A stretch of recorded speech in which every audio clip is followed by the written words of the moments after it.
শবে বারাতের রজনীতে 4 ধরনের ব্যক্তিদেরকে আল্লাহ তাআলা ক্ষমা করেন না। আপনি কি ওই 4 ধরনের ব্যক্তিদের মধ্যে আছেন? ভিডিওর মাধ্যমে জেনে নিন এবং ভিডিওটি অবশ্যই শেয়ার করে অপরকে জানার সুযোগ করে দেবেন। আপনার এই শেয়ারের কারণে যদি কোনো একজনও সুধরে যায় তাহলে আপনাকে আল্লাহ তাআলা অনেক সওয়াব দেবেন। ওই 4 ধরনের ব্যক্তিদের মধ্যে 1 নম্বর হলো মুশরিক, যে ব্যক্তি আল্লাহর সাথে অন্য কাউকে শরিক করে, আল্লাহর সঙ্গে অন্য কাউকে সামঞ্জস্যতা করে, সে ব্যক্তিকে আল্লাহ তাআলা ক্ষমা করেন না।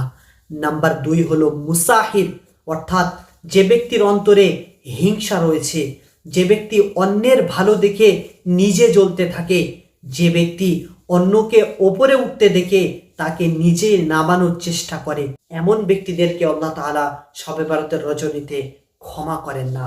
নাম্বার 3 হলো কাতিলুন নফস, অর্থাৎ যে ব্যক্তি বিনা কারণে কাউকে হত্যা করে।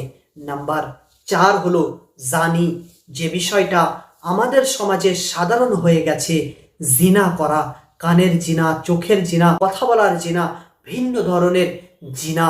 এমন জিনাকারীদেরকেও আল্লাহ তাআলা শবে বরাতের রজনীতে ক্ষমা করেন না।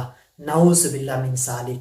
আপনার মধ্যে যদি এই 4টি খারাপ গুণের মধ্যে কোনো একটি গুণ থেকে থাকে তাহলে অবশ্যই তওবা করে সেই গুণ থেকে সরে আসুন, সেই খারাপ কাজ থেকে সরে আসুন।